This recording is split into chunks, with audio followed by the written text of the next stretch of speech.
Hello students, इस chapter में हम दो टॉपिक ऑलरेडी कवर कर चुके हैं, वर्क एंड पावर। जो लास्ट टॉपिक है that is energy. Now we will discuss that energy of a body is defined as the capacity to do work, और we can say ability of a body to do work is called energy. किसी body की कितनी capacity है work करने की, उसको हम energy कहते हैं। एनर्जी वैसे तो बहुत सारी तरह की होती है, thermal energy, heat energy, light energy, wind energy, kinetic energy, potential energy. But जो हम यहाँ डिस्कस करेंगे that is mechanical energy. Mechanical energy दो टाइप्स की है हमारी, kinetic energy and potential energy. First is kinetic energy. Kinetic energy of a body is the capacity to do work by virtue of its motion. जो body में motion की वजह से energy होती है that is called kinetic energy. अब body में motion हो रहा है तो उसके पास एनर्जी है। आप किस तरह से मेज़र करोगे एनर्जी कितनी है?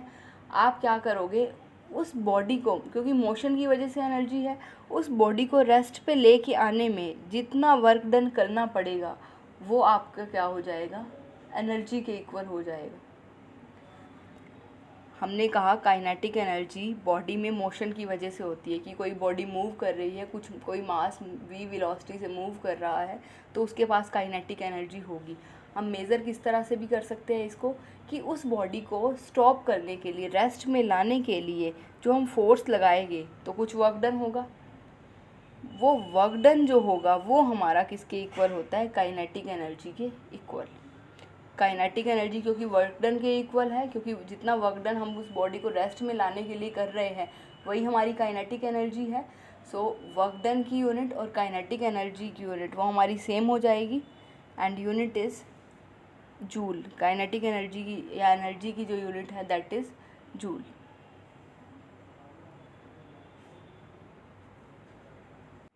फॉर एग्ज़ाम्पल, आपने कोई बुलेट फायर की गन से। अब बुलेट है जो मूव कर रही है हॉरिजॉन्टल डायरेक्शन में, तो उसके पास क्योंकि मूव कर रही है तो काइनेटिक एनर्जी होगी। आपने सपोज़ जो बुलेट है वो किसी वुडन ब्लॉक में फायर की, तो वुडन ब्लॉक उस बुलेट को रोकने के लिए क्या करेगा, ट्राई करेगा। आपने बुलेट फायर की वुडन ब्लॉक के अंदर, तो वो क्या होगी, वुडन ब्लॉक के अंदर जाकर रुक जाएगी कहीं ना कहीं। तो वुडन ब्लॉक उसके लिए, उसको रोकने का काम कर रहा है, उसके लिए रेजिस्टेंस का काम कर रहा है। सो जो वर्क डन वुडन ब्लॉक ने किया उस बॉडी को रोकने के लिए, उस बुलेट को रोकने के लिए, that is equal to its kinetic energy. Next is potential energy. Potential energy of a body is its capacity to do work by virtue of its position. Kinetic energy body में तब होती है जब वो किसी पोजीशन पे हो, means standard position से डिफरेंट पोजीशन में हो। जैसे हमने कहा काइनेटिक एनर्जी बॉडी में उस बॉडी के मोशन की वजह से आती है। पोटेंशियल एनर्जी बॉडी में बॉडी की पोजीशन की वजह से, उसकी कुछ हाइट, सपोज बॉडी कुछ हाइट पे है, कुछ आपने उसकी अगर कन्फिग्रेशन चेंज कर दी, उस वजह से जो एनर्जी आती है बॉडी में that is called potential energy. अगर आप किसी स्प्रिंग को स्ट्रेच करते हो, स्प्रिंग को आप खींचते हो दोनों एंड से, तो क्या होता है, स्प्रिंग में एक एनर्जी रिस्टोरिंग फोर्स स्टोर होता है, कुछ एनर्जी स्टोर होती है, that is called potential energy. अगर आप किसी बॉडी को, सपोज़ कोई, क्योंकि पोजीशन की वजह से कह रहे हैं तो पोजीशन आपको मेज़र करने के लिए तो कोई स्टैंडर्ड पोजीशन भी चाहिए, रेफरेंस पोजीशन भी चाहिए। सपोज़ जो आपका आज का सरफेस है, अगर वो स्टैंडर्ड पोजीशन है, रेफरेंस पोजीशन आपने ली। अब अगर कोई बॉडी यहाँ पर है, स्टैंडर्ड पोजीशन से कुछ हाइट पर है, तो उस हाइट पर होने की वजह से जो उसमें एनर्जी है that is called potential energy. और पोटेंशियल एनर्जी को आप मेज़र किस तरह से करोगे, कि कितना वर्क डन करना पड़ेगा उस बॉडी को इस पोजीशन से स्टैंडर्ड पोजीशन में, और we can say zero position में लाने के लिए।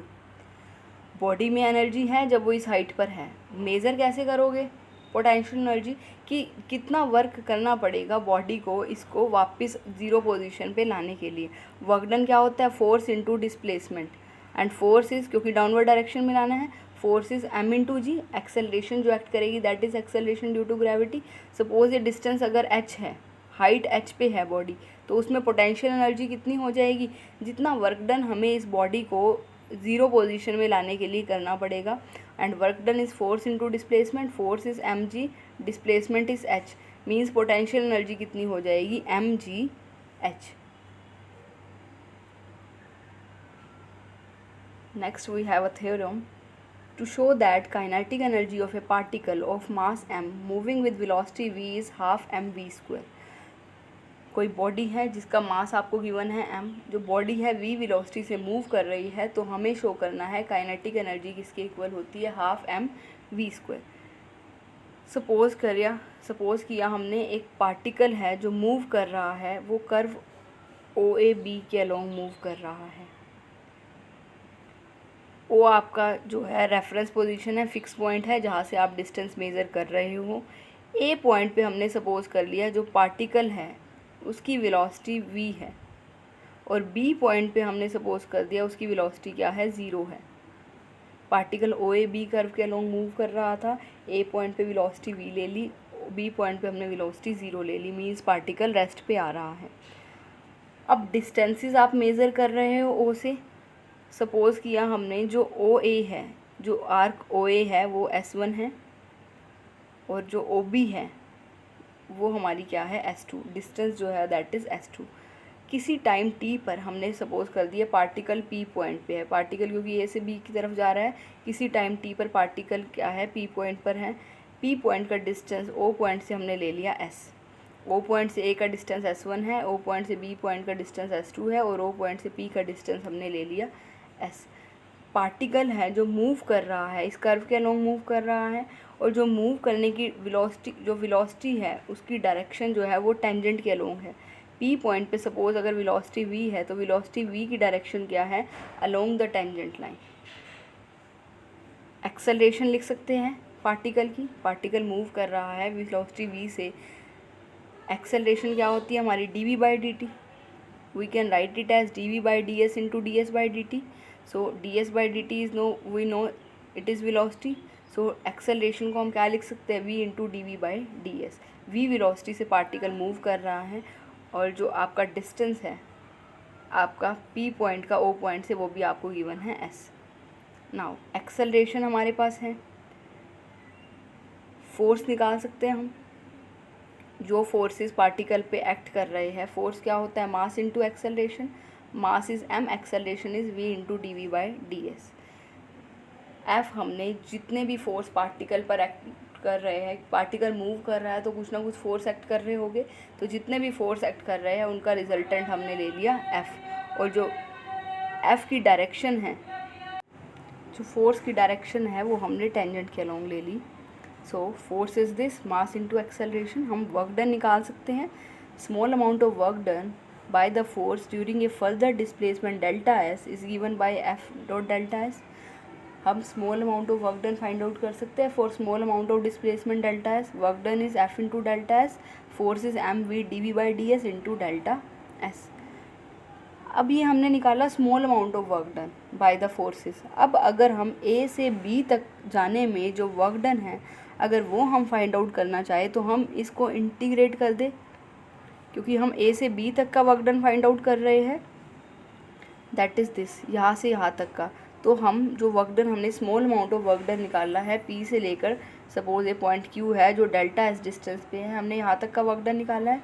अब हम ए से बी तक का निकालने के इसको इंटीग्रेट कर देंगे within the limits S1 to S2, क्योंकि ओ ए जो डिस्टेंस थी, आर्क लेंथ थी, वो हमारी S1 थी, ओ बी हमारी S2 के इक्वल थी। इसमें जो इंटीग्रेशन है वो ds s के रिस्पेक्ट में है, तो s की लिमिट से आप पुट कर दी। इसको हम लिख सकते हैं एम वी, ds से ds cancel, that is M V dv। अब जब पार्टिकल a पॉइंट पे था, मीन्स डिस्टेंस S1 था, तो उसकी वेलोसिटी v थी। अब जब पार्टिकल b पॉइंट पे था, डिस्टेंस S2 पे था o पॉइंट से, तो उसकी वेलोसिटी 0 थी, ये हमने लिया था। तो जो वेलोसिटी है S1 के कॉरस्पॉन्डिंग v आ जाएगी, S2 के कॉरस्पॉन्डिंग 0 आ जाएगी। इसको इंटीग्रेट कर देंगे, so it is coming out -12 mv²। सो इतना आपको वर्क डन करना पड़ा पार्टिकल को v वेलोसिटी से रेस्ट तक जाने के लिए। मीन्स v वेलोसिटी से पार्टिकल मूव कर रहा था, उसको रेस्ट तक लाने के लिए आपको इतना वर्क डन करना पड़ा, and work done is -12 mv²। और काइनेटिक एनर्जी आपको पता है वर्क डन के इक्वल होती है। अगर कोई बॉडी v वेलोसिटी से मूव कर रही है, उसको रेस्ट पे लाने के लिए जितना वर्क डन करना पड़ता है that is equal to kinetic energy. इतना वर्क डन किया हमने उस बॉडी को रेस्ट पे लाने के लिए, सो ये किसके इक्वल हो जाएगा, काइनेटिक एनर्जी के। क्योंकि बॉडी रेस्ट पे आ रही है मीन्स जो बॉडी में रिटार्डेशन हो रही है, इसलिए यहाँ नेगेटिव साइन आया है। बट काइनेटिक एनर्जी हमारी क्या हो जाएगी, हाफ एम वी स्क्वायर। क्योंकि वर्क डन आपका होता है फोर्स इनटू डिस्प्लेसमेंट। फोर्स की डायरेक्शन मैटर करती है, एक्सेलरेशन की डायरेक्शन मैटर करती है। यहाँ पर जो है रिटार्डेशन हो रही है, इसलिए वर्क डन नेगेटिव आया। सो काइनेटिक एनर्जी हमें पता है वर्क डन के इक्वल होता है, जितना वर्क डन हमने बॉडी को रेस्ट में लाने के लिए किया, और वो वर्क डन हमारा कितना है, half M V square.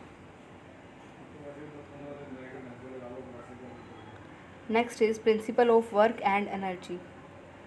In any displacement of a particle, the change in kinetic energy is equal to work done by the impressed forces acting on the particle। क्या स्टेटमेंट है principal of work and energy की, कि अगर कोई particle move कर रहा है suppose ए point से बी पॉइंट तक गया, तो जितनी काइनेटिक एनर्जी में चेंज हुआ वो किसके इक्वल होगी, work done by the impressed forces acting on the particle. Suppose किया हमने एक पार्टिकल है जिसका मास m है, मूव कर रहा है अलोंग द कर्व OAB। ये हमने ले लिया। O हमने फिक्स पॉइंट है जहाँ से हम डिस्टेंसेस मेज़र कर रहे हैं। P हमने पोजीशन ले ली पार्टिकल की एट एनी टाइम t, और P पॉइंट पे सपोज़ पार्टिकल की वेलोसिटी क्या है, v, और वेलोसिटी की डायरेक्शन जो है वो अलोंग द टेंजेंट लाइन है एट P। अब जितने फोर्सेस एक्ट कर रहे हैं, जो अभी हमने लास्ट केस में लिया था, वहाँ पर जो हमने फोर्स की डायरेक्शन ली थी वो किसके अलोंग ली थी, along the tangent line. Force की direction along the tangent at P ली थी। अब हमने जो रिजल्टेंट ऑफ फोर्सेस है जो एक्ट कर रहे हैं, सपोज़ जितने भी फोर्स पार्टिकल पे एक्ट कर रहे हैं उनका रिजल्टेंट हमने ये ले लिया। रिजल्टेंट की डायरेक्शन तो कुछ भी हो सकती है, जो फोर्सेस एक्ट कर रहे हैं उनकी डायरेक्शन कुछ भी हो सकती है। हमने सपोज़ कर लिया कि जो रिजल्टेंट है उन फोर्सेस का वो थीटा एंगल बना रहा है to the tangent at P. हो सकता है कि फोर्स इसी के अलोंग हो तो थीटा 0 हो जाएगा। हो सकता है जो फोर्सेस है वो कुछ एंगल बना रहे हो टेंजेंट के साथ, वो एंगल हमने ले लिया यहाँ पर थीटा। नाउ हम इक्वेशन ऑफ मोशन लिख सकते हैं, mass into acceleration equals to force into force, mass into acceleration equals to net force। mass is m, acceleration is v into dv by ds, और net force कितना हो जाएगा, f cos theta. क्योंकि जो velocity है उसकी direction इसके along है, फोर्स इसके अलोंग है। वर्क डन फाइंड आउट करने के लिए, क्योंकि पार्टिकल की मूव करने की डायरेक्शन इस अलोंग है, तो फोर्स को हम इस डायरेक्शन के अलोंग रिजॉल्व कर लेंगे। हम जो मोशन है वो कंसीडर कर रहे हैं अलोंग द टेंजेंट लाइन, तो टेंजेंट लाइन के अलोंग जो फोर्स का कंपोनेंट आएगा that is F cos theta. So mass into acceleration equals to F cos theta. We can write M we D V equals to F cos theta D S. अब जैसे आप last article में अगर आप compare करो, यहाँ पर जो पार्टिकल की वेलोसिटी थी वो टेंजेंट के अलोंग जो पार्टिकल मूव कर रहा था वो टेंजेंट लाइन के अलोंग कर रहा था, और जो फोर्स एक्ट कर रहे थे उनका रिजल्टेंट भी किस डायरेक्शन में था, टेंजेंट लाइन की डायरेक्शन में। तो फोर्स हमारा था मास इनटू एक्सेलरेशन। बट अब जो फोर्सेस हैं उनका रिजल्टेंट जो है थीटा एंगल बना रहा है, और पार्टिकल जो है जो हम कंसीडर कर रहे हैं मूवमेंट, वो हम कंसीडर कर रहे हैं अलोंग दिस टेंजेंट लाइन। तो अब हम मोशन हम टेंजेंट लाइन के अलोंग कंसीडर कर रहे हैं, तो फोर्स को हम रिजॉल्व कर देंगे along the tangent line. So ये हमारा एफ कोस थीटा हो जाएगा टेंजेंट लाइन के along. This is mass into acceleration equals to F cos theta. So यहाँ से हमारा एम वी डी वी आ गया F cos theta D s के इक्वल। हम सपोज़ करते हैं जब पार्टिकल ए पॉइंट पे है तो ओ ए S1 है, ओ बी हमारा S2 है। वेलोसिटीज़ हमने ले ली पार्टिकल की ए पॉइंट पे u, और पार्टिकल की बी पॉइंट पे वेलोसिटी हमने ले ली v। पार्टिकल इस कर्व के अलोंग मूव कर रहा था, this is A point, this is B point. यहाँ से हम डिस्टेंस मेज़र कर रहे हैं, ओ ए हमारा S1 है, ओ बी हमारा S2 है, और इनकी ए पॉइंट पे वेलोसिटी हमने u ले ली, बी पॉइंट पे वेलोसिटी हमने कैपिटल v ले ली। Now integrating one within the limits S1 to S2, तो ये हमारा हो जाएगा 5f cos theta ds s equals to S1 and s equals to S2 and this is mv dv, जो limits हो जाएगी S1 के कॉरस्पॉन्डिंग वेलोसिटी हमारी u थी, S2 के कॉरस्पॉन्डिंग वेलोसिटी हमारी v थी। इंटीग्रेट कर देंगे we get half mv² equals to f cos theta ds and limits ranging from S1 to S2 and this is half mv² minus half mv² equals to, ये हमारा क्या है, force into displacement. जब आप work done करते थे, work done आपका क्या होता था, force into displacement F dot S, और अगर थीटा एंगल है F और S के बीच में तो क्या होता था, F S cos theta. Work done आपका यही था, यहाँ पर यही है F ds cos theta. Force into displacement आपका क्या देता है, वर्क डन। और जो लिमिट है S1 से S2 है, S1 हमारा A पॉइंट के कॉरस्पॉन्डिंग डिस्टेंस था और S2 हमारा जब पार्टिकल B पॉइंट पे था तो वो डिस्टेंस था, मींस OB था। तो ये हमारा किसके इक्वल हो जाएगा, this is work done by the force in moving the particle from A to B and this is change in kinetic energy. B point पे काइनेटिक एनर्जी हाफ mv² है, A point पे kinetic energy half mu² है। So change of kinetic energy किसके equal आ गया, work done by the forces in moving the particle from A to B। अब जो particle है A से B में मूव कर रहा है, यहाँ पर वेलोसिटी v है, यहाँ वेलोसिटी u है। यहाँ पार्टिकल रेस्ट में नहीं आया है, पार्टिकल मूव कर रहा है, जस्ट वेलोसिटी चेंज हुई है। हमें शो करना था जो चेंज होगी काइनेटिक एनर्जी में वो किसके इक्वल होगी, work done by the forces in moving the particle from A to B। This is principle of work and energy. Now we will discuss about conservative system of forces. If the nature of the system of forces be such that this work done depends only on initial and final positions A and B and is independent on the path followed by the particle, then the system of forces is called conservative system of forces. देखो किसी body पे आपने force लगाया, कुछ displacement हुई, particle suppose A point पे था, आपने उस पर फोर्स लगाया, पार्टिकल B पॉइंट पे पहुंच गया, तो फोर्सेस की वजह से वर्क डन हुआ। अगर ये वर्क डन जस्ट डिपेंड करे इनिशियल और फाइनल पॉइंट पे, इनिशियल पॉइंट A है, पार्टिकल इनिशियली A पे था, आपने फोर्स लगाया, F फोर्स लगाया, जो पार्टिकल है वो B पॉइंट पे पहुंच गया, मीन्स डिस्प्लेसमेंट S हुई, कुछ वर्क डन हुआ। अब जो ये वर्क डन है अगर इनिशियल और फाइनल पॉइंट पे ही डिपेंड करे, सिर्फ irrespective of the path followed, path पे डिपेंड ना करे, उस केस में जो फोर्स एक्ट करा है पार्टिकल पे, उन फोर्सेस को हम कहते हैं कंजर्वेटिव फोर्सेस और कंजर्वेटिव सिस्टम ऑफ फोर्सेस। कि फोर्सेस की वजह से जो वर्क डन हुआ है वो वर्क डन अगर डिपेंड करे सिर्फ इनिशियल और फाइनल पॉइंट पे, उस केस में जो फोर्सेस हैं उनको हम कहेंगे conservative system of forces. Suppose आप अगर यहाँ A से B जा रहे हैं, A से B तक आपने मूव करना है, एक पाथ तो यही है कि आप A to B straight line के अलोंग जाए, या फिर हो सकता है आप इस तरह जाए A टू B, या हो सकता है इस तरह से भी जाए कि पहले आप suppose A to C point पे गए, दिस इज़ पॉइंट C, फिर आपने C to B point C to B distance cover किया, इस तरह से भी हो सकता है आपका, या फिर आप इस तरह से भी हो सकता है कि पूरा घूम घूम के जाए। सो A से B तक के जाने के लिए बहुत सारे पाथ्स हैं आपको। अगर जो वर्क डन है वो सिर्फ इनिशियल और फाइनल पॉइंट पे डिपेंड करे, मींस आपका वर्क डन हर केस में सेम आए, क्योंकि आप जा तो A से B तक ही रहे हो। अगर वर्क डन आपका हर केस में सेम आए, चाहे आप स्ट्रेट लाइन के अलोंग मूव कर रहे हैं, चाहे आप सेमी सर्कल के अलोंग मूव कर रहे हैं, या फिर आप ट्रायंगल के अलोंग मूव कर रहे हैं, या फिर कोई भी पाथ फॉलो कर रहे हैं, अगर वर्क डन सेम आ रहा है, उस केस में जो फोर्सेस एक्ट कर रहे थे पार्टिकल पे, वर्क डन तभी हो रहा था जब फोर्सेस एक्ट कर रहे थे, उस केस में जो वर्क फोर्सेस हैं उनको हम कहते हैं conservative system of forces. Suppose जो पार्टिकल मूव कर रहा है उसके पाथ पे दो पॉइंट है A to B, means particle A से B में मूव कर रहा है, A पॉइंट के कोऑर्डिनेट x1 y1 ले लिए, B पॉइंट के कोऑर्डिनेट x2 y2 ले लिए, P हमने पोजीशन ले ली एट एनी टाइम t, कि A और B के बीच में जब पार्टिकल मूव कर रहा है किसी टाइम t पे पार्टिकल P पॉइंट पे है। हमने यहाँ पर जो फोर्सेस है उनको रिजॉल्व कर दिया, जो भी फोर्सेस आ रहे थे, सपोज रिजल्टेंट फोर्स ये आ रहा था, अगर हमने इन फोर्सेस को रिजॉल्व कर दिया x और y एक्सिस के पैरेलल, एक्स एक्सिस के पैरेलल जो फोर्स का कंपोनेंट आया, suppose it is capital X, और वाई एक्सिस के पैरेलल जो फोर्स का कंपोनेंट आया दैट इज़ कैपिटल वाई। जितने भी फोर्सेस थे उनका अलजेब्राइक सम ले लिया और उनको रिजॉल्व कर दिया, मींस उनका रिजल्टेंट ले लिया। जितने भी फोर्सेस थे उनका रिजल्टेंट ले लिया, फिर उनको एक्स और वाई एक्सिस के अलोंग हमने रिजॉल्व कर लिया। जो एक्स के एक्सिस के अलोंग कंपोनेंट आ रहा है उसको हमने कैपिटल एक्स से डिनोट कर दिया, और जो वाई एक्सिस के अलोंग कंपोनेंट आ रहा है फोर्स का उसको हमने कैपिटल वाई से डिनोट कर दिया।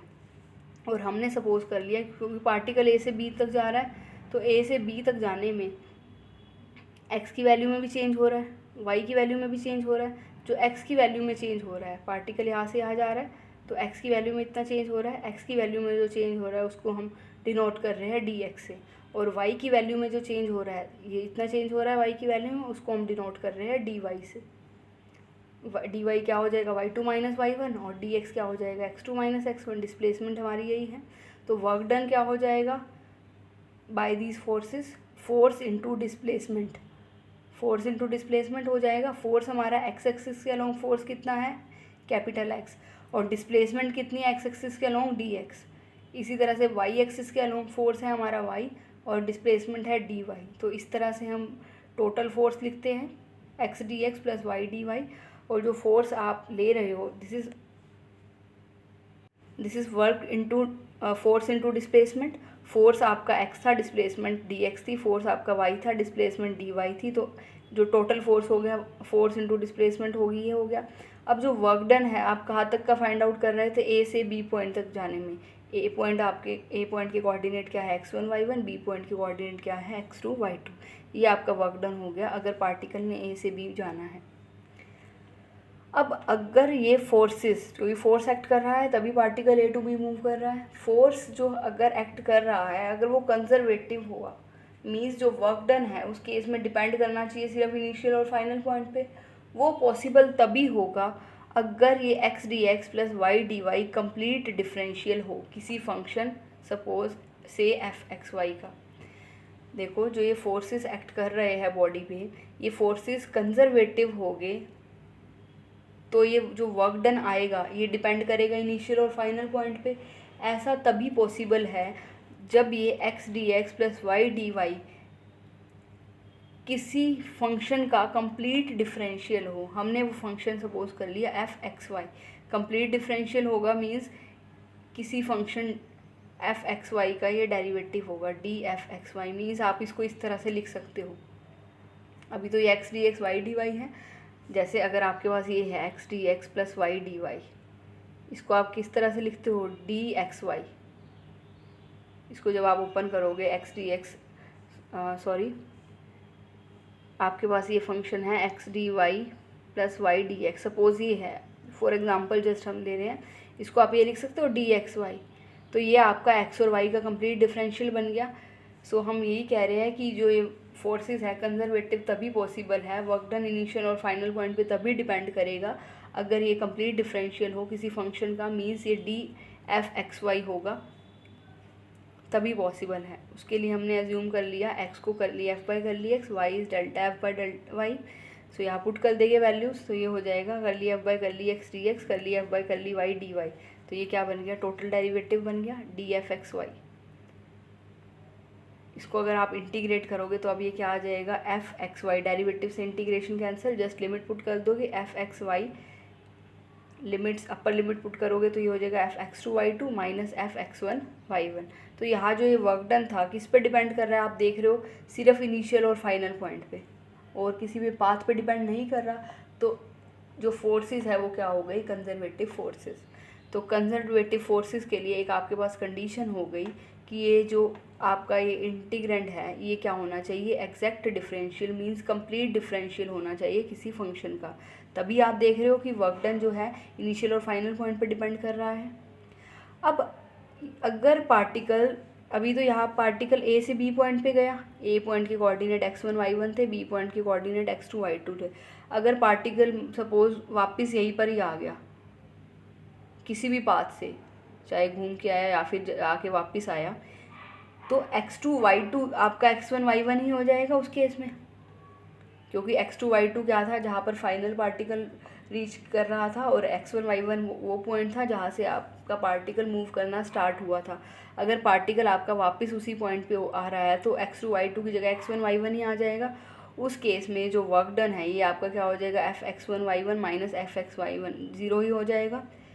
सो एक और प्रॉपर्टी हम यहाँ से लिख सकते हैं, if A system of forces is conservative, if a particle describing any path under their influence returns to the same position and total work done by the forces during displacement is 0, means जो forces है conservative अगर है तो अगर particle पे force लग रहा है, जो पार्टिकल मूव कर रहा है वो वापस अगर उसी पोजीशन पे आ रहा है जहाँ से उसने मूव करना स्टार्ट किया था, तो टोटल वर्क डन क्या हो जाएगा, 0 हो जाएगा, अगर फोर्सेस क्या है, कंजर्वेटिव है।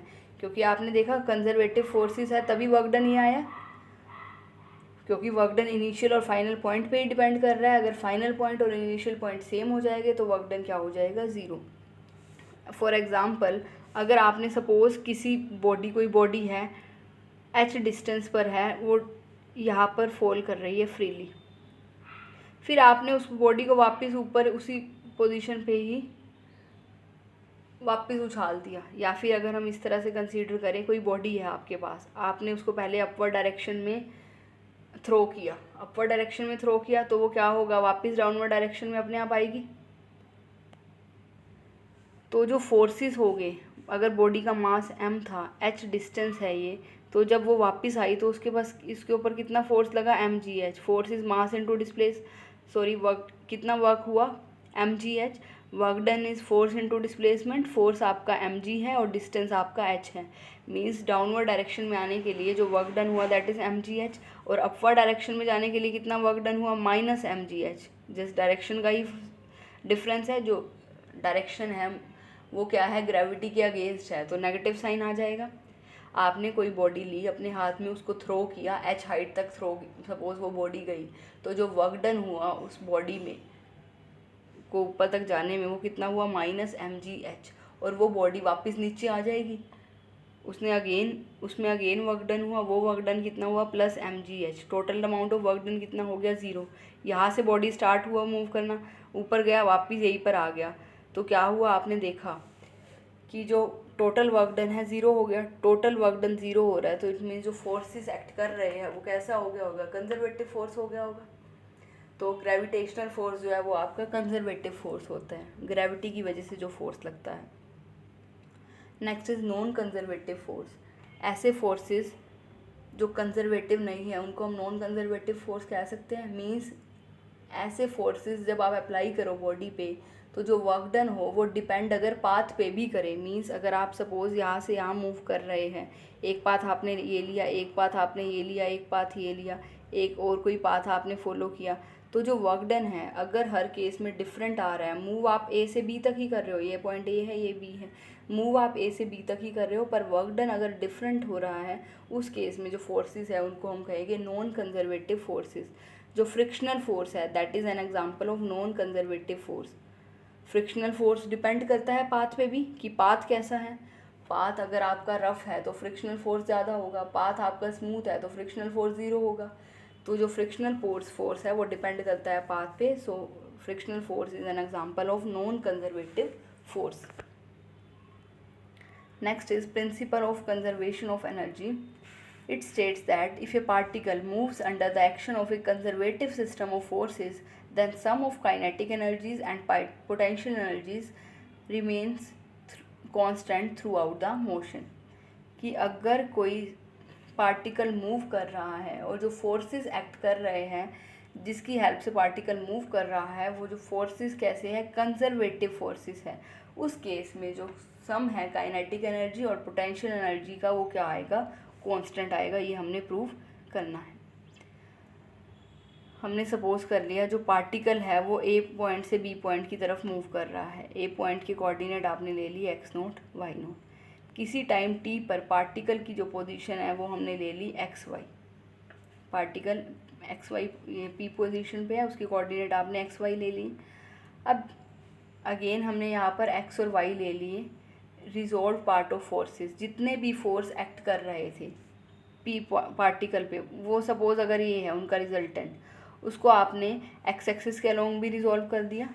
सपोज ये आपका फोर्सेस का रिजल्टेंट था, इसको आपने एक्स एक्सिस के अलोंग भी रिजॉल्व कर दिया, वाई एक्सिस के अलोंग भी रिजॉल्व कर दिया। एक्स एक्सिस के अंदर जो रिजल्टेंट फोर्स का कंपोनेंट आ रहा है दैट इज़ एक्स, और वाई एक्सिस के अलोंग जो कंपोनेंट आ रहा है दैट इज़ वाई। उसी तरह से ही वी हमने ले ली वेलोसिटी पार्टिकल की एट पॉइंट पी। ये वेलोसिटी से पार्टिकल मूव कर रहा है, जो डायरेक्शन है मोशन की वो वी के अलोंग है। इक्वेशन ऑफ मोशन हम लिख सकते हैं mass into acceleration equals to force. Force X है, मास जब एक्स एक्सिस के अलोंग मूव कर रहा है तो आपका जो एक्स एक्सिस के अलोंग एक्सेलरेशन होगी वो आपकी D two x over D T square हो जाएगी। एक्स एक्सिस के अलोंग जो फोर्स का कंपोनेंट है दैट इज़ एक्स। इसी तरह से वाई एक्सिस के अलोंग जो फोर्स का कंपोनेंट है वो वाई है, और जो एक्सेलरेशन हो जाएगी वो कितनी हो जाएगी D two Y over D T square. हमने सपोज कर ली जो एक्स एक्सिस के अलोंग डिस्प्लेसमेंट हो रही है वो डी एक्स हो रही है, वाई एक्सिस के अलोंग जो डिस्प्लेसमेंट हो रही है वो डी वाई हो रही है। पार्टिकल जब आपका मूव कर रहा है, सपोज ए टू बी अगर मूव कर रहा है तो एक्स की वैल्यू में भी चेंज होगा, वाई की वैल्यू में भी चेंज होगा। एक्स में जो चेंज है सपोज वो डी एक्स हो रहा है, वाई में जो चेंज हो रहा है वो डी वाई हो रहा है। तो जो एक्सेलरेशन आ जाएगी वो d two x over D T square और d two Y over D T square हो जाएगी। मल्टीप्लाई कर दिया इनको d x by D t और d Y by D t से, यहाँ हमने d x by D t से मल्टीप्लाई कर दिया, यहाँ हमने d Y by D t से मल्टीप्लाई कर दिया, इनको ऐड कर दिया तो ये हमारा हो जाएगा राइट साइड में X into D x by D T plus Y into D Y by D T. Integrate कर देंगे इसको विद रिस्पेक्ट टू टी, ये हमारा हो जाएगा half M D x by D T square plus D Y by D T square, यही आएगा। आप चेक कर सकते हो, इसको डेरिवेटिव करोगे तो ये क्या होएगा two D x by D T D two x over D T square, यही आएगा, 2 टाइम्स आ जाएगा। और यहाँ जब आप डेरिवेटिव करोगे two d Y by D T D two Y over D T square, so इसको हम लिख सकते हैं हाफ ऑफ दिस, यहाँ पर इंटीग्रेट कर देंगे एंड इंटीग्रेट कर रहे हैं तो इंटीग्रेटिंग कांस्टेंट हमारा सी आ जाएगा। सो अगर कोई पार्टिकल मूव कर रहा है उसकी पोजीशन वेक्टर आर वेक्टर है x i plus y j क्या है, कोई पार्टिकल अगर मूव कर रहा है पी पॉइंट, उसके कोऑर्डिनेट एक्स वाई है तो आप उसका पोजीशन वेक्टर लिख सकते हैं। Velocity d r by D t differentiate कर सकते हैं, तो जब आपके पास वेलोसिटी के कंपोनेंट है d x by D t और d Y by D t along x axis and Y axis, ये एक्स एक्सिस के अलोंग कंपोनेंट है, ये वाई एक्सिस के अलोंग कंपोनेंट है, तो जो रिजल्टेंट वेलोसिटी होती है, वेलोसिटी आपकी ये है, रिजल्टेंट वेलोसिटी मीन्स इसका मैग्नीट्यूड फाइंड आउट करते हो तो वो क्या आता है under root D x by D T square plus under root D Y by D T square. तो अगर आपके पास कॉम्पोनेंट है वेलोसिटी के तो आप रिजल्टेंट वेलोसिटी निकाल सकते हैं, ये आपकी रिजल्टेंट वेलोसिटी ही है, उसका स्क्वायर ही है, and this is x D x plus Y D Y plus c. अब जो फोर्सेस है कंजर्वेटिव है, तो जो राइट साइड पे एक्सप्रेशन है वो क्या होना चाहिए, एग्जैक्ट कंप्लीट डिफरेंशियल होना चाहिए। हमने अभी डिस्कस किया है अगर फोर्सेस कंजर्वेटिव होते हैं तो जो X D x plus Y D Y ये एक्सप्रेशन होता है कंप्लीट डिफरेंशियल होता है। Suppose this is complete differential of some function F x Y, तो ये डिफरेंशियल है, तो ये जब आप पुट करोगे यहाँ पर तो ये क्या आएगा D F x Y, derivative से इंटीग्रेशन साइन क्या हो जाएगा कैंसिल हो जाएगा, तो ये आ जाएगा सिर्फ F x Y. So half M V square आपका आ गया F x Y plus C, ये आपकी आ गई काइनेटिक एनर्जी। अब आपको निकालनी है पोटेंशियल एनर्जी। जब अगर आप मूव कर रहे हैं तो काइनेटिक एनर्जी आ गई आपकी। अब पोटेंशियल एनर्जी अगर हमने निकालनी है, पार्टिकल सपोज हमारा पी पॉइंट पे है, ये ए आपकी सपोज स्टैंडर्ड पोजीशन है एक्स नोट वाई नोट, तो पोटेंशियल एनर्जी क्या होती है कि पार्टिकल को वापस ए पॉइंट तक जाने के लिए जितना वर्क डन होता है दैट इज़ पोटेंशियल एनर्जी। हमने यही डिस्कस किया था, अगर पार्टिकल सपोज एच हाइट पे है उसको वापस ग्राउंड स्टेट पे जीरो स्टेट पे लाने के लिए जितना वर्क डन करना पड़ता है दैट इज़ पोटेंशियल एनर्जी। अब पार्टिकल पी पॉइंट पे है, पी पॉइंट से उसे standard position A x naught Y note पे लाने के लिए जितना वर्क डन होगा that is potential energy. So work done हम निकाल सकते हैं, work done is force into displacement. अब जो पार्टिकल है वो मूव कहाँ से कर रहा है, पी पॉइंट से ए पॉइंट तक। पी पॉइंट के कोऑर्डिनेट है एक्स वाई, ए पॉइंट के कोऑर्डिनेट है एक्स नोट वाई नोट। अब हमें ये पता है ये तो क्या है हमारा एग्जैक्ट डिफरेंशियल, क्योंकि जो फोर्सेस है वो कंजर्वेटिव है, तो यहाँ आ जाएगा D F x Y, derivative से इंटीग्रेशन कैंसिल हो जाएगा, सिर्फ यहाँ बचा F x Y. Limits put कर देंगे तो ये हमारा आ गया F x naught Y naught minus F x Y, ये हमारी आ गई पोटेंशियल एनर्जी पार्टिकल की। अब हम फाइंड आउट करेंगे sum of kinetic energy and potential energy. हमें इनको सम कांस्टेंट दिखाना है। हमने पोटेंशियल एनर्जी और काइनेटिक एनर्जी दोनों फाइंड आउट कर ली है। Kinetic energy is F x Y plus c and potential energy is F x naught Y naught minus F x y. यहाँ पुट कर देंगे तो ये एफ एक्स वाई से एफ एक्स वाई के answer we are left with F x naught Y naught plus c. F कोई भी function था, उस फंक्शन की वैल्यू आप किसी fix point X naught Y naught पर निकाल रहे हैं तो जो वैल्यू आएगी वो कांस्टेंट आएगी। एक्स और वाई आपके वेरिएबल पॉइंट थे, क्योंकि पी आपकी किसी टाइम पर भी पार्टिकल की पोजीशन थी, वो आपकी वैरी कर सकती है, बट ए पॉइंट आपने फिक्स लिया था, तो F x naught Y naught भी कांस्टेंट है, सी भी कांस्टेंट है, तो सम हमारा कांस्टेंट आ गया। This is the principle of conservation of energy. अभी यहाँ तो हमने पर्टिकुलरली दो तरह की एनर्जीज़ की बात करी है कि sum of potential energy and sum of kinetic energy, वो क्या रहेगी, कांस्टेंट रहेगी। कि पोटेंशियल एनर्जी और काइनेटिक एनर्जी का जो सम है वो कांस्टेंट रहेगा, ये हमने शो कर दिया। इन जनरल क्या होता है, अगर हम इस रिज़ल्ट को जनरलाइज कर दें कि टोटल एनर्जी मीन्स किसी भी टाइप की एनर्जी है उनका आप सम कर दो, वो क्या आएगा, कांस्टेंट आएगा। That is total amount of energy in the universe is constant. Next lecture में हम एग्जांपल्स डिस्कस करेंगे। Thank you.